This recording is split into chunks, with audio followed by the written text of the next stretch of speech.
আমাকে যে 15 লাখ টাকা কাবিন দিয়েছে এই টাকাটা দেওয়ার আমার সামর্থ্য নাই। আমি চায়ের দোকানে চাকরি করি, 300 টাকা 200-250 টাকা মতো দেয়। আমি এত টাকা করতে দেবো? ওনারা বারবার হুমকি দিতেছে। তো তারা 15 লাখ না, তারা তো সমর্থ 15-20 কোটি টাকার সম্পদ আছে, তারা দিবের যোগ্য আছে তারা। এই জন্য বলে 15 লক্ষ টাকা গাবিন করে ফেলবে। এটা তো ফুয়ারি সহিষ্যা এত মেয়ের সম্পদ তো আছে, বাবা ছেলের না। এটা কি বাবা ছেলে কেন কি দিলে কি পাবে? মেয়ের ফটো কেমন সঙ্গে আছে, হাত আছে? বিয়ের সময় ছেলের বাবা মা কি ওই জায়গায় উপস্থিত ছিল? ঠিক আছে, ঠিক আছে। মেম্বার তো বলছে ওদের 3বার গেছে ওদের বাড়ি মেম্বারে টাকাবার জন্য। ঠিক আছে। যখন একটা দুইটা পক্ষ বিয়ের নিবন্ধন করার জন্য আসে, স্বাভাবিকভাবে আমরা প্রথমত তারা বাংলাদেশের নাগরিক কিনা সেটা নিশ্চিত করি এবং তাদের বয়স আপনার 18 আর 21 আপ হয়েছে কিনা সেটা নিশ্চিত করি। এরপরে এই সাক্ষী যারা আছে সাক্ষীরা ভ্যালুয়েবল কিনা সেটা জিজ্ঞেস করি। এই বিয়েতে আরেকটা বিষয় ছিল, দুইজন মানুষ আমাকে ছেলের চাচা আর মামা পরিচয় দিয়েছে, ছেলের বাবা বিদেশ থাকে এমন বলছিল।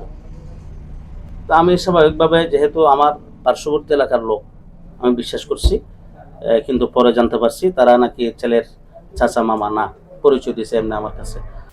আমাকে যে 15 লাখ টাকা কাবিন দিয়েছে এই টাকাটা দেওয়ার আমার সামর্থ্য নাই। আমি চায়ের দোকানে চাকরি করি, 300 টাকা 200-250 টাকা মতো দেয়। আমি এত টাকা করতে দেবো? ওনারা বারবার হুমকি দিতেছে। এখন কি করবো? আমি গিয়া সরকারের কাছে বিচার চাই, এটা সঠিক বিচার হোক। আমার বাড়ি বাঁশখালী, শিলকুপ 1 নম্বর ওয়ার্ড। আমি চায়ের দোকানে চাকরি করি বাবার সাথে। একদিন রাতে আমাকে এই একটা মেয়ে, ওনার সাথে সম্পর্ক ছিল 2-3 মাস আমাদের বাড়ির পাশে। তারপর সম্পর্ক থাকার পর একদিন রাতে আমাকে ডেকে নিয়েছে। ডেকে নেওয়ার পর এখান থেকে আগে থাকতে মানুষ ভাড়া করে আনছে। ভাড়া করে এনে এখান থেকে আমাকে কাজী অফিসে নিয়ে গিয়ে মেয়ে ডেকে নিয়েছে। মেয়ে ডেকার পর এখানে আগে থাকতে মানুষ আনছে। মানুষ এনে ওদের আমাকে নিয়ে গেছে জলদি পিয়ের বাজার এখানে নিয়ে গিয়ে আমাকে জোর করে বিয়ে করাইছে। এখানে যে 15 লাখ টাকা কাবিন দিয়েছে আমাকে বলে নাই।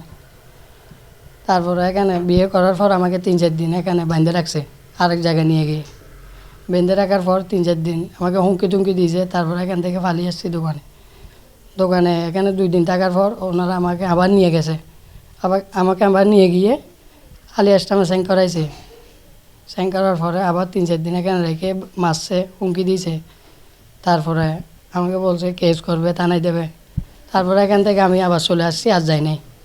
এখন আমি এখান থেকে আসার পর ওনারা হুমকি দিতেছে এই কেস করবে, থানায় দেবে, এরকম বলতেছে, হুমকি দিতেছে। তাই জন্য আমি বাংলাদেশ সরকারের একটা আবেদন করতে চাই, সঠিক বিচার চাই। আর হাজিরাটা গেলাম, হাজিরাটা আর মান্য মানুষ গেলাম, হাজিরা একখান গৃহ দিলাম। যে সময় নহল তহল নহতে বালামত জ্ঞান তোলে, এ সময় মান্য মানুষ আর একটা দরখাস্ত দিলাম হাজিরি কে এলা হার একখান বিয়ে হইতে মনে করো ফর ফাক্কা একখান গাজিয়ার লাগে, হয়তো মেম্বারের সৌদের স্বাক্ষর লাগে। এন্ডিকে হন কিছু নন সারা এন্ডিকে হন্ডিকে বিয়ে হই হাজি সাহেবের একখান আই দরখাস্ত দিলাম ইয়ে না দেশ থাকিত লাইবের লাগে। হাজি সাহেবের দরখাস্ত দেওয়ার পর হাজি সাহেব ওই আরারে ইতারা ডাকাইরা আরার একটা মায় দিব হই।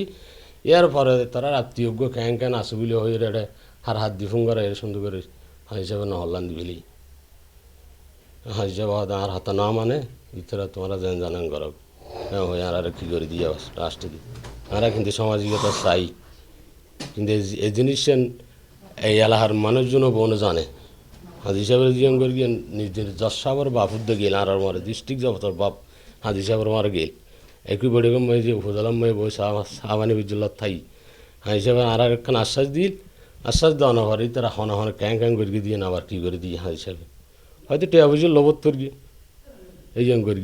তো ইয়ার পরে দিয়ে আর সাইড দিয়ে জিনিস বাংলাদেশ সরকার আছে এই জিনিস সুষ্ঠুভাবে যেভাবে হোক আমার হাতে সামাজিকতা আইয়ুক সমাজ এলাকার মানুষজন মান্যগণ্য মানুষ এই সামাজিকতা ভিতরে দিককে জাং করা পারে এং করি বললে বাধ্যমূলক আছে। হাজির নাম জানি নাম না জানি এনে নাম্বার আছে হাজি অফিস মিয়ার বাজার উত্তর দি জি উজুর করি হাজি জি অন্য এই দিয়ে হাজি নিজে হই আরে ফর দিই ফলে দিয়ে হই যাই দিই এর আবার কী করে দিই হাজি সাহেবে ঘুরে দিই আর ফোন করলে রিসিভ নগর 2 মাত্রা নিয়ে আইও ওড়ে